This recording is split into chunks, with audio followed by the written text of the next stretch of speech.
अगर तंत्र में सिलेबस का पॉइंट नंबर 7 कर रहे थे तो आगे कंटिन्यू करते हैं। धतूर स्टार्ट करते हैं। धतूरा इंग्लिश में इसको थॉर्नेपल बोलते हैं। इसका लैटिन नाम है धतूरा मेटल। फैमिली है इसकी सोलिनेसी। इंग्लिश में भी बताया आपको, धतूरा या थॉर्नेपल बोलते हैं। आयुर्वेद मतानुसार इसके कुछ पर्याय बताए गए हैं, लेकिन हम अकॉर्डिंग टू अगतंत्र देख रहे हैं, ना कि द्रव्यगुण के अकॉर्डिंग, तो पर्यायों को यहाँ नहीं देखेंगे। बाकी आप एक दो याद करके रखिएगा, जैसे कि देवता हुआ, उन्मत्त हुआ, कनक हुआ, कंटकफल हुआ, धतूरा, शिवशेखर, महामोही। रस की बात करें तो रस इसका तिक्त और कटु होता है। गुड़ होता है इसका रघु, लुक्ष, बेवाई और विकासी। वीर इसका ऊष्ण होता है। विपाक इसका कटु होता है और प्रभाव इसका मदकारी होता है, मतलब मादक होता है। और इसका शोधन कैसे किया जाएगा, तो गोदुग्ध से दोला यंत्र विधि से 1 प्रहर तक स्वेदन करने से धतूरा शुद्ध हो जाता है। 1 प्रहर से मतलब 3 घंटे तक, 3 आवर तक। भेद इसके 2 होते हैं, एक सफ़ेद फूल वाला धतूरा होता है और एक काले या बैगनी फूलों वाला धतूरा होता है। वर्ग फल विष है, इसका फल विष होता है, ठीक है। और इसके कैटेगरी, ये डेलेरियंट पॉइजन है। अभी आपको एक क्लासिफिकेशन हम बता देंगे।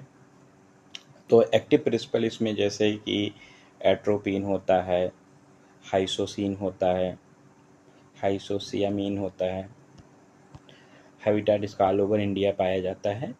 टाइप ऑफ पॉइजन में ये अकॉर्डिंग टू आयुर्वेद ये स्थावर विष है, और मॉडर्न के अकॉर्डिंग जब आप क्लासिफिकेशन करेंगे तो देखो मैंने क्लासिफिकेशन जो बताया था, मेनली पॉइजन का क्लासिफिकेशन 3 टाइप्स का होगा। और फिर 3 टाइप्स में अपने ये किधर न्यूरोटॉक्सिक होता है, और न्यूरोटॉक्सिक में सेरिब्रल पॉइजन में ये डेलेरियन प्रलापक होता है, ठीक है। तो आप क्लासिफिकेशन वाला अगर देख के रखें तो कौन सा पॉइजन किसके अंतर्गत आ रहा है ये आपको सारा क्लियर होगा। इसके कुछ सिम्टम्स देख लेते हैं, साइन एंड सिम्टम्स के। तो इसमें अत्यधिक तृष्णा होता है, भ्रम होता है, स्वाद की प्रवृत्ति होती है, प्रलाप होता है, मूर्छा होता है, अत्यधिक कष्टपूर्वक श्वास होता है, मोह होता है और आक्षेप होता है। मॉडर्न टेक्स्ट देखो, एक यहाँ कोड लिखा हुआ है, धतूरा पी लो, अहिफेन ना लो, ये एंटीडोट है। तो धतूरा में एंटीडोट क्या होता है, पीलो कार्पिन, और उसमें होता है नालो फिन, नालोजॉन, ठीक है। तो आप ऐसे याद करिए, अहिफेन में नालोफिन है और धतूरा में पीलो कार्पिन है। तो ऐसे आप एंटीडोट याद रखें, कोड है याद करने का। तो मॉडर्न टेक्नोलॉजी के अकॉर्डिंग, टॉक्सिकोलॉजी के अकॉर्डिंग इसमें सिम्टम 9D पाए जाते हैं। तो देखें 9D में dryness of mouth and throat, मतलब मुंह और गले में सूखना होगा। डिस्फेजिया मतलब होता है निगलने में कठिनाई होगी। डिफिकल्टी इन स्पीच मतलब बोलने में भी कठिनाई होगी।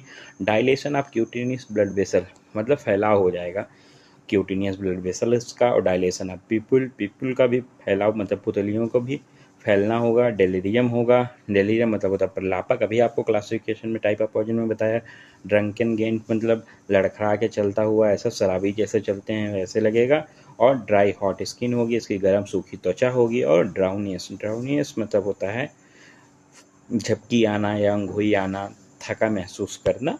इसमें और भी सिम्टम्स बताए गए हैं, जैसे कि dry as a bone, red as a beet, blind as a bat, hot as a hare and mad as a bet hen. तो आप इसको भी ध्यान रखेंगे। इसके इफेक्ट्स की बात की जाए तो इसके इफेक्ट्स में जो होते हैं, दूसरे के इफेक्ट्स में कुछ इफेक्ट्स होते हैं, जैसे कि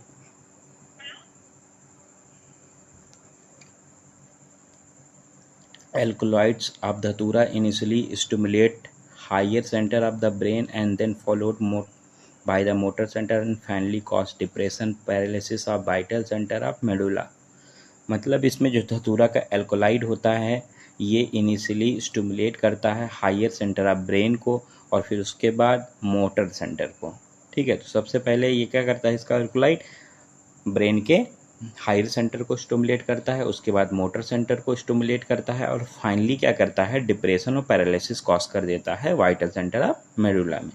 इसके फेटल डोज 600 mg से 1 ग्राम होता है, 100 से 125 सीड होते हैं, और इसका नशा 24 घंटे तक। इसका फेटल डोज ऐसे याद रखें 24 आवर तक। पोस्टमार्टम अपीयरेंस इसमें क्या देखने को मिलता है, तो वाइड डायलेशन ऑफ पिपल्स, पुतलियों का व्यापक फैलाव देखने को मिलता है। लिविडिटी मतलब डिस्कलरेशन देखने को मिलता है, ब्लूइश कलर देखने को मिलता है। Bell develop.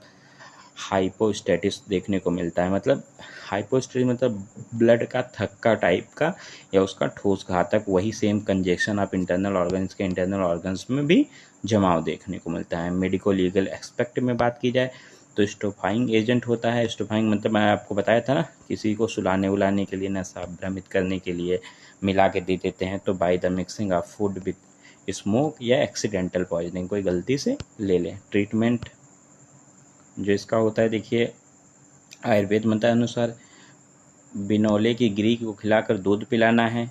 धान की जड़ तुषरोधक में पीसकर मिश्री के साथ पिलाना है। शंखाहुली की जड़ पानी में पीसकर पिलाना है। बिनौली और कपास के फूलों का क्वाथ देना है। और बैगन के छोटे छोटे टुकड़े पानी में खूब मल लें और उसके फिर पानी को छानकर निरंतर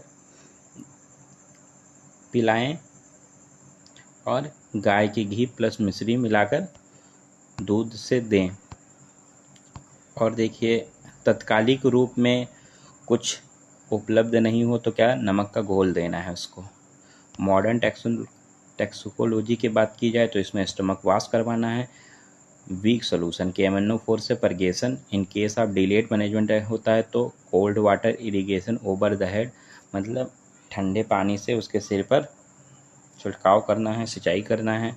और इस अभी आपको बताया था पिलोकार्पिन इसका एंटीडोट होता है, ठीक है। डायूरेटिक होता है, डायूरेटिक मतलब मूत्रल होता है। सिम्टोमेटिक मैनेजमेंट भी किया जाएगा, जैसे सिम्टम होंगे उस अकॉर्डिंग इसका मैनेजमेंट भी किया जाएगा।